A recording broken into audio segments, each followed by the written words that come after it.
I leaned on my cane as I reached for the chair they had set for me. Before I could lower myself, my daughter's fiancé pulled it away with a smug flick of his wrist. My bad leg buckled, and I hit the polished floor with a crack that silenced the music. For a moment, all I heard was the blood rushing in my ears, the same sound I remembered from battlefields long ago. Then came the laughter, low and poisonous, rippling across tables dressed in crystal and silk. "Your place," he said, voice sharp enough to cut, "is on the floor." I didn't curse. I didn't shout. I pushed one hand against the marble, the other clutching the edge of a tablecloth, and hauled myself upright inch by inch. Every muscle screamed. My hip flared where the bone still carried shrapnel scars. But I stood. Because that's what a soldier does. He stands. My name is Daniel. I'm 59, retired staff sergeant. I left half my hearing overseas, and part of my leg never healed right. But I raised my daughter Sophie on my own after her mother passed, and I thought that counted for something.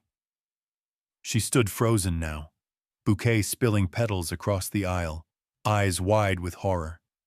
She had dreamed of this day her whole life, only to watch her groom humiliate her father in front of every guest. The groom's name was Victor, tall, polished, the kind of man who wore arrogance like cologne. He smirked as I steadied myself on my cane, whispering to his friends, as though my fall were a private joke he had shared with the entire room. The officiant tried to restart the ceremony, his voice cracking, but the words dissolved in the air. And then I heard it, the sound that changed everything. Boots. Not polished shoes, not rehearsed steps across marble, but the heavy, deliberate rhythm of boots. They cut through the silence like a memory. Everyone turned as a man entered late, his tie slightly crooked, his shoulders squared with a posture I recognized instantly. He stopped dead when his eyes found mine. His color drained, his lips parted. And then he whispered, almost reverent, "Sergeant Hale, is that you?" The room froze. The string quartet lowered their bows. Sophie looked from him to me, confusion breaking across her face. I knew him. Decades fell away, and I was back in the desert, smoke thick in my lungs, bullets slicing the night. A man bleeding out in the sand, me dragging him across 300 yards of fire to an evacuation point. His voice in my ear, ragged, promising he would never forget. And here he was, older, grayer, staring at me like a ghost had risen from the floor. His name was Richard, and he was Victor's father. I didn't answer right away. Some truths carry more power in silence. I brushed off my jacket, set the chair upright myself with a loud scrape of wood on marble, and lowered myself onto it with dignity Victor could never touch. Richard's voice cracked the silence again. "Ladies and gentlemen," he said, louder now, "this man saved my life." Gasps rippled, forks stilled, champagne flutes trembled in hands. Victor stepped back, his face draining of color. The smugness that had carried him moments before vanished, replaced by the pale panic of a man realizing the ground beneath him was gone. Sophie's hand flew to her mouth. Her eyes shimmered, torn between pride and shame. I sat there, calm, steady. Because after humiliation comes clarity. It hadn't started at the wedding. I had seen signs for months. There was the dinner Victor invited me to, a restaurant where the chandeliers sparkled brighter than the portions were large. I wore my only suit, pressed carefully that afternoon. Sophie was radiant, trying desperately to build a bridge between us. Victor leaned back, fingers steepled, and looked at me like I was a file on his desk. "So, Mr. Hale," he said smoothly, "you worked with your hands. That must have been satisfying." "I was a mechanic," I told him. "I fixed what was broken." "How quaint." His smile was all teeth. "I manage portfolios." Different world, I suppose. When the meal ended, the waiter placed the check discreetly on the table. Victor slid it toward me with a smirk. "Tradition," he said. "The bride's father pays." The number glared up at me. More than a week's groceries. Sophie flushed, whispering that it wasn't necessary.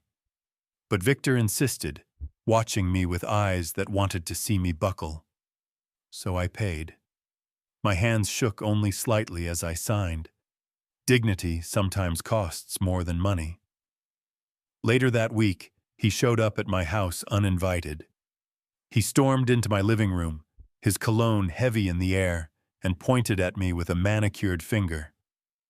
"You'll call Sophie," he said, "and you'll apologize. You'll tell her you were wrong about me." I leaned on my cane, steady, calm. "Or what?" His face flushed. "Or you'll lose her permanently." I studied him. He wasn't confident. He was afraid. Afraid of not measuring up. Afraid of a father's love he couldn't compete with. "I won't say it again," he barked, but the pitch of his voice gave him away. "You already said enough," I told him. I didn't move from where I stood, one hand on the cane, the other resting on the back of the chair he'd never think to pull out for me. "Sophie isn't a prize. She's a person, and I don't apologize for seeing what you keep trying to hide." Something in my stillness made him falter. He glanced at the framed photos on the wall. Sophie in pigtails on a blue wooden stool I'd built from scrap. Her graduation day. The three of us when her mother was still alive. He smirked at them, then at me, as if mocking what he couldn't purchase. "This isn't over," he hissed. "Tomorrow, you'll do what I want." He spun toward the door. He wanted the slam to feel like a victory, but the house barely flinched. When the echo faded, it was just me and the old clock again, marking a quiet he would never understand. I sat, unclasped the chain around my neck, and let the ring, Sophie's mother's ring, rest in my palm. Metal warms fast in a soldier's hand. I closed my fingers around it and breathed until my heart remembered its pace. The following morning I worked in the garage because tools never lie. The roll-up door protested the way it always had. The dust motes turned in the light like they were considering the day. The half-built bike waited without judgment. I tightened bolts that didn't need tightening and organized wrenches already in order. Movement is medicine when anger wants to find work. By noon, I had replaced the same spark plug twice. I laughed at myself and sat on the stool. A couple of customers came and went. Oil changes, brake pads. No one knew a war for a daughter had started under my roof the night before. That's the thing about most battles. The world keeps moving around them like nothing happened. In the afternoon, Sophie came by. She always yelled from the doorway like she was still 10 years old and the garage was a fort. "Dad, you in here?" "I'm here," I called, wiping my hands. She stepped into the light, hair tied back, eyes tired, trying to smile for both of us. She hugged me the way grown daughters do when they still remember where safety lives. "You didn't sleep," she said. "You did?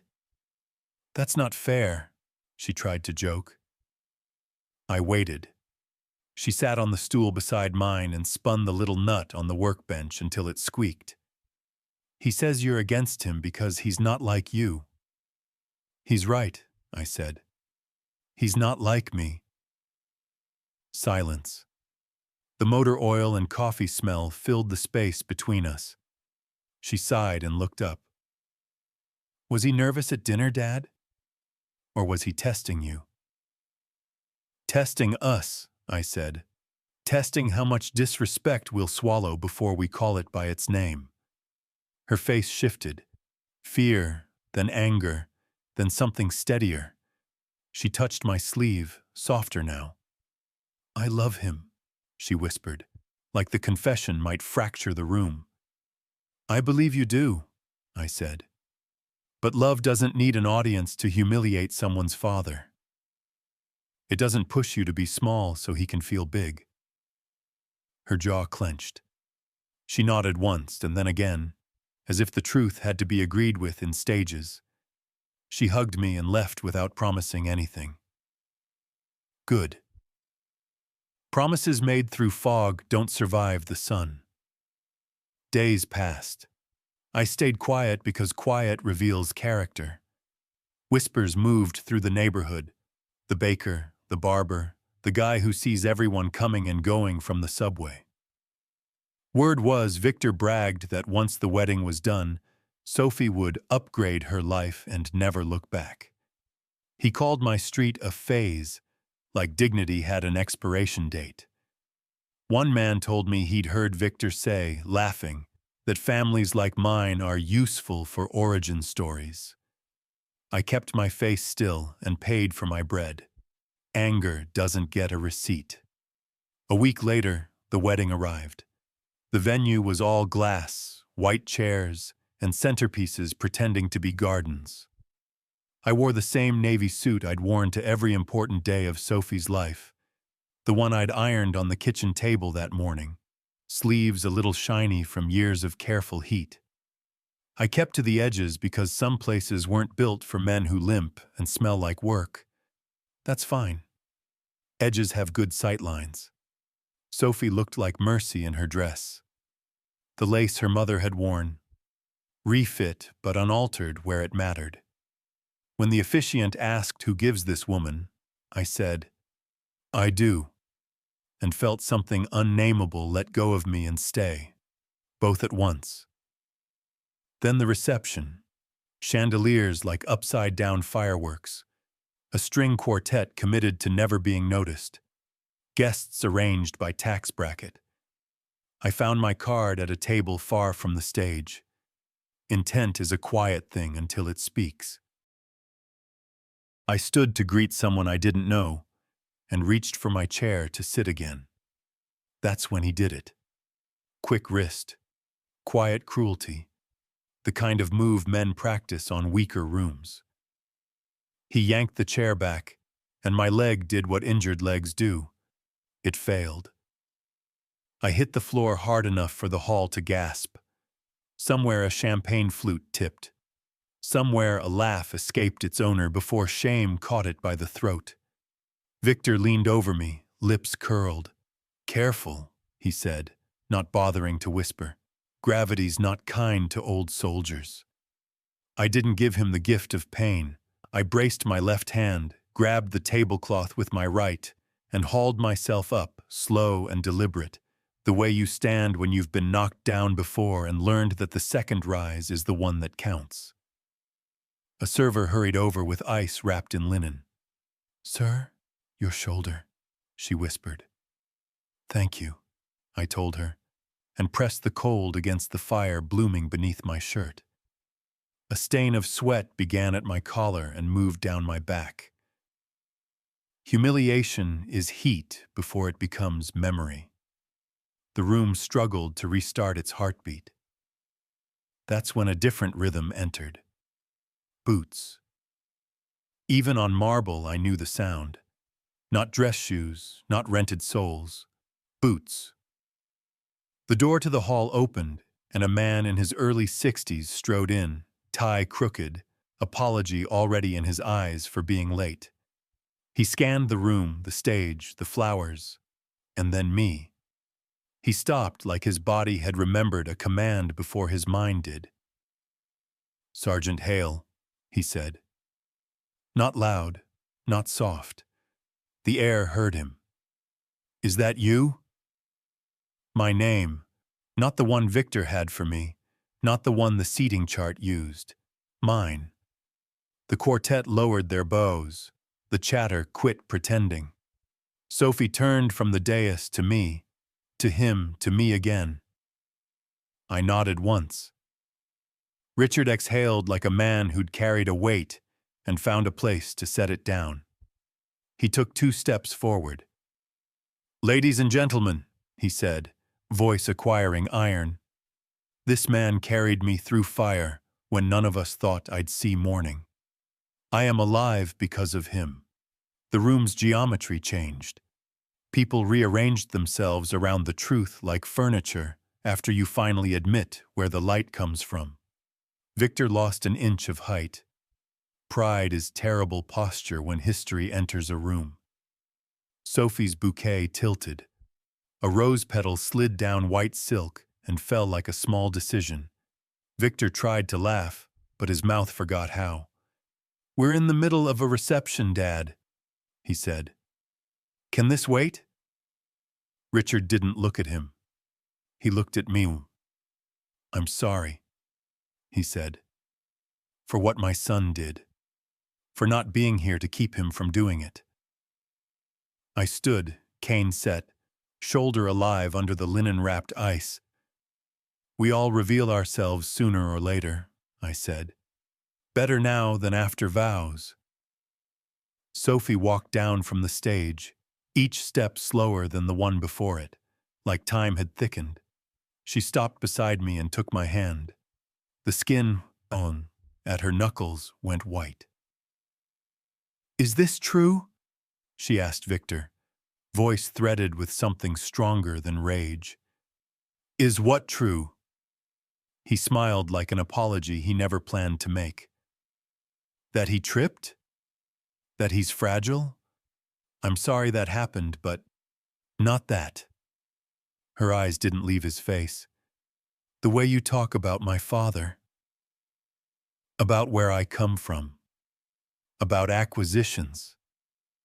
The word landed like a gavel. Someone in the back audibly caught a breath. Victor's eyes flicked left, then right, like exits might appear if you looked hard enough. You've been listening to people who resent success, he said. You're letting a narrative. Love isn't a narrative, she said. It's a practice. Aunt Nora, Richard's sister, stood then. She was the sort of woman who learned long ago that truth doesn't need permission to speak. I heard you at dinner last month, she said to Victor, not unkindly, but without mercy. You called her father a liability to your image. You said the wedding would solve the Brooklyn problem. Color climbed Victor's neck. You're twisting. Richard finally turned to his son. Enough. He wasn't shouting. He was remembering. The first thing you owe any man is respect. The last thing you take from any man is his dignity. He saved my life, and you tried to put him on the floor. I didn't know who he was, Victor snapped.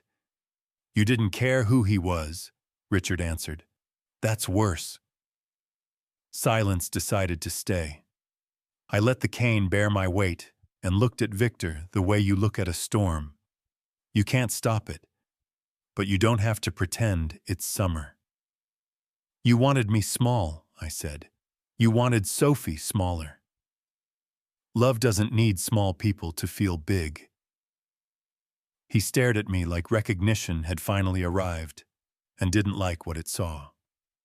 I wanted to start our life without all this noise, he managed. Noise? Sophie repeated softly. My father is not noise.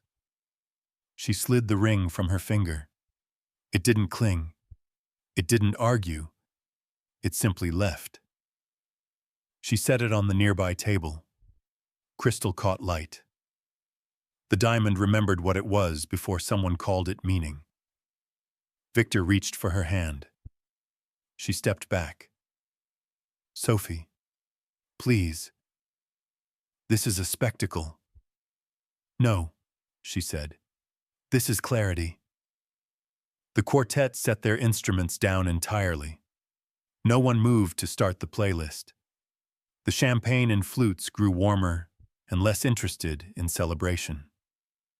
A young server approached with a fresh towel-wrapped bag of ice.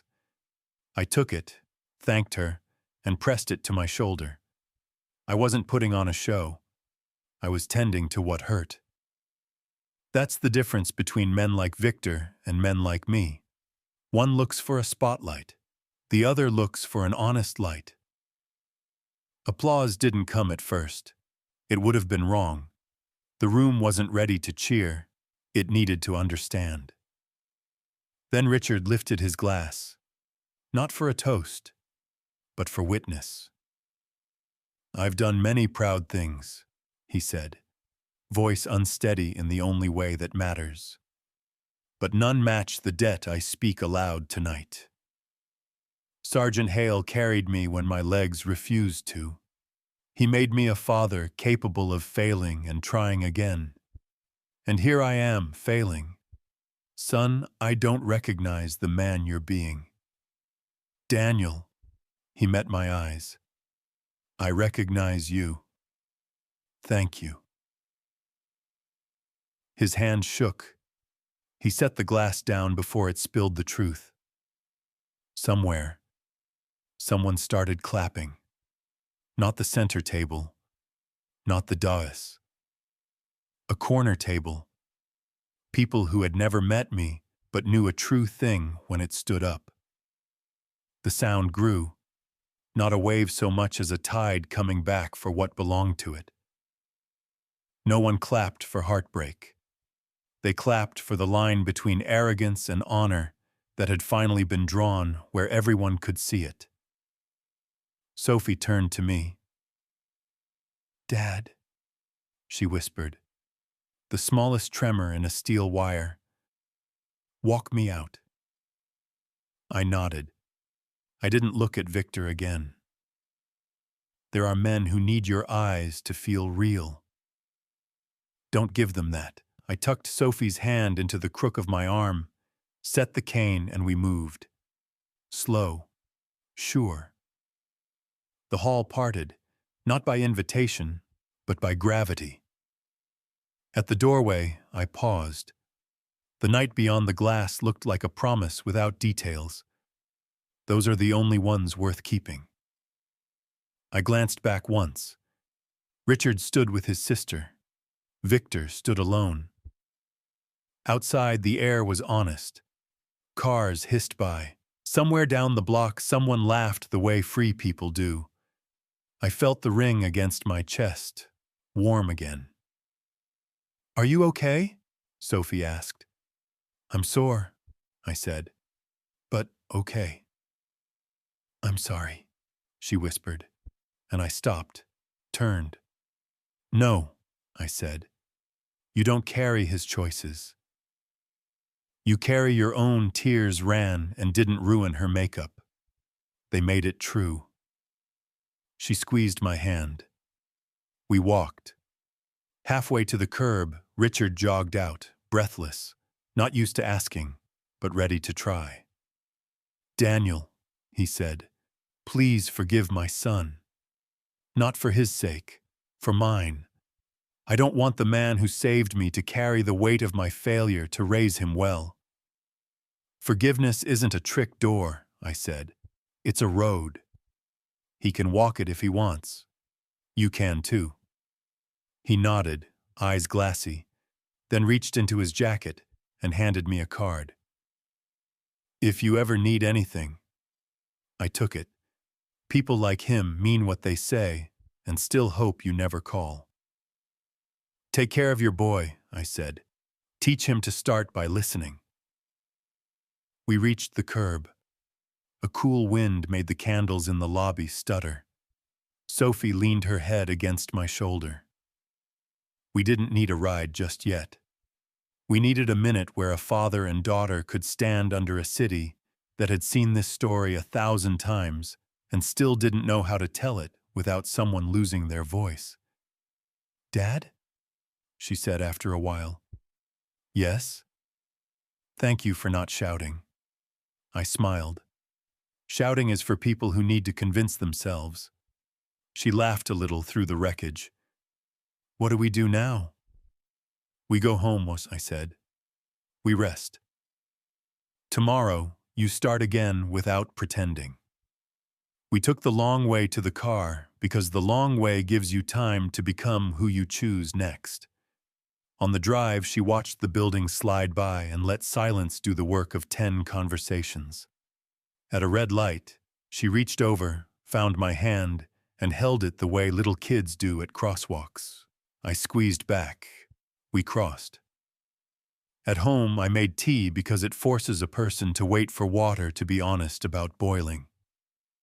We sat at the kitchen table, where bills and blueprints have both lived. She told me small stories you only tell when the big one has burst. The time he rolled his eyes at the waitress who didn't know the wine list. The way he corrected her in front of friends, calling it helpful, the phrase people like that used too often in too many rooms. You weren't blind, I said. You were kind. Those are different mistakes. I don't want to be kind like that again, she said. You won't, I said. You know the cost now. She fell asleep on the couch with her shoes still on. I set a blanket over her, shut off lights, and stood in the hallway looking at the old photos, the stool, the graduation, the three of us, when love had a different address but the same name. Before bed, I changed the ice on my shoulder. The bruise would bloom purple and then yellow and then leave. That's how bodies apologize to themselves. I touched the ring at my chest and whispered to the woman who wore it first. I kept my promise. The next morning, I took Sophie back to her place to collect what mattered. You can tell a lot about a life by how quickly it fits into a few boxes. She left the dress. She took the sketches of rooms she'd designed, the cracked mug she always said made coffee taste right, the small blue stool from my shop I'd kept all these years. She didn't take the invitations. She didn't take the plans. By noon, Aunt Nora showed up with a hug that said, "We're not our blood's worst day." Richard called to ask if he could come by later, alone. He did, and he didn't try to defend anything. He carried remorse like something with edges and gave it a place to sit at my table.